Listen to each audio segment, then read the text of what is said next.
मेरे आत्मीय मित्रों, नमस्कार। फ्रेंड्स, आपको शायद याद होगा कि इससे पहले मैंने आप सबके सामने एक नौजवान युवा, एक ऐसा युवा जो इंजीनियरिंग की तैयारी कर रहा था लेकिन हमारे मोहल्ले में सब्जियां भी बेच रहा था, उसके बारे में बताया था। आपको ध्यान होगा। उस एपिसोड को सुनने के बाद मेरे पास कुछ बहुत अच्छी प्रतिक्रियाएं आई, इनकरेज करने वाली प्रतिक्रियाएं आई। बहुत से लोगों ने ये कहा कि कर्म के प्रति इस तरह की भावना के बारे में जानकर हम लोगों के अंदर बहुत अच्छी फीलिंग आती है, काम करने का उत्साह पैदा होता है। लेकिन सबके अपने अपने विचार होते हैं और उसी के तहत मुझे एक जो मेल मिला था वही आज का मेरा विषय है। मेरे एक प्रिय श्रोता ने अपनी तरफ से टिप्पणी लिखी थी कि सर, ये उसकी मजबूरी भी तो हो सकती है।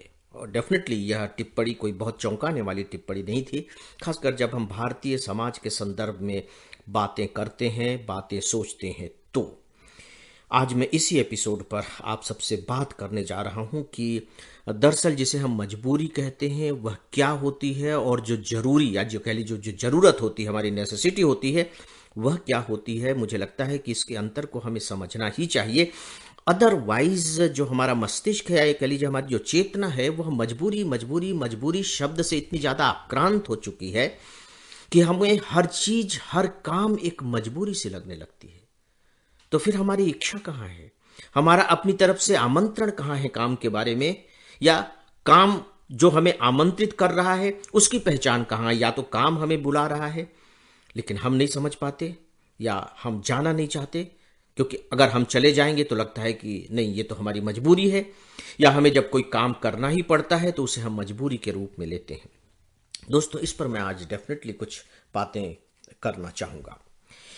पहली बात तो देखिए कि जो मजबूरी शब्द है, अब बेसिकली ये निगेटिव वर्ड है, अपने आप में निगेटिव। भले ही आप मजबूरी के तहत बड़ा से बड़ा और अच्छा से अच्छा काम ही क्यों न कर रहे हो, जैसे कि वो जो लड़का था, चलिए अगर हम उसकी मजबूरी ही मान लेते हैं तो लोग, लेकिन वो एक अच्छा काम कर रहा है, एक सकारात्मक काम कर रहा है। सोचिए कि सोसाइटी के इतने सारे लोग हैं और उनके घर घर पर पहुंचा करके वो ताजी सब्जियां दे रहा है, उन्हें बाहर जाने से बचा रहा है। उसमें बहुत से ओल्ड एज के लोग हैं, महिलाएं दिन भर अकेली रहती हैं, उन्हें बाजार नहीं जाना पड़ेगा। तो एक बहुत अच्छा काम कर रहा है। चलिए मजबूरी में ही कर रहा है लेकिन अच्छा काम कर रहा है। लेकिन याद रखिए कि अगर कोई अच्छा काम किया जाता है तो वह मजबूरी नहीं होती। अब दूसरी बात है जरूरी। जब हम कोई किसी चीज की जरूरत महसूस करते हैं तब भी हमें काम करना पड़ता है, लेकिन हम काम कर तब रहे हैं जब हमें जरूरत महसूस हो रही, अदरवाइज हम नहीं कर रहे हैं। तो वहां भी लगेगा जैसे कि ये एक मजबूरी ही जैसी है। जैसे मान लीजिए कि घर में कोई बीमार पड़ गया और उसके लिए खर्चा हो रहा है, खर्चा अब जुटाना है, तो अब खर्चा जुटाने के लिए पता लगा कि काम करना पड़ रहा है, या मैंने सोचा कि मुझे थोड़ी सी अच्छी पढ़ाई करनी चाहिए, अच्छे स्कूल से पढ़ना चाहिए, अच्छी डिग्री लेनी चाहिए। अब उसके लिए खर्चे की ज़रूरत है, तो मैं काम भी कर रहा हूँ और पढ़ाई भी कर रहा हूँ। तो यहाँ काम करना मेरी मजबूरी हो गया? नहीं, वो मेरी ज़रूरत है। और जो ज़रूरत है, याद रखिए, वो हमेशा सकारात्मक शब्द होता है। अब मैं उस लड़के पर आता हूँ, शायद आपको बात स्पष्ट हो सके। दोस्तों, एक दिन जब मैं बाहर सब्जी लेने निकला तो उस लड़के का नाम आशीष है। मैं लेना बताना चाहूँगा उस लड़के का नाम। और दरअसल होता यह है कि चाहे वो ठेले वाला हो, रिक्शे वाला हो, तांगे वाला, जो भी हो, अगर मुझे उनसे बात करनी है तो मैं हमेशा उनका नाम पूछता हूँ। मुझे इस तरह से पुकारना अच्छा नहीं लगता कि वो सब्जी वाले और वो ऑटो वाले। अब शुरू में तो देखिए पुकारना ही पड़ेगा, जब तक आप नाम नहीं जानते। तो उस लड़के का नाम मैंने पूछा था, आशीष। उस दिन मैंने कहा कि आशीष, टमाटर दे दो, आधा किलो टमाटर दे दो। तो टमाटर उठा उठा करके तराजू में रखने लगा। तो जिस अंदाज से वो टमाटर उठा करके तराजू में रख रहा था, मैंने कहा कि आशीष, तुम बिल्कुल टमाटर उसी तरह से उठा रहे हो जैसे कि पहले जो सब्जी का ठेले वाला जो रमेश आता था वो उठाता था टमाटर।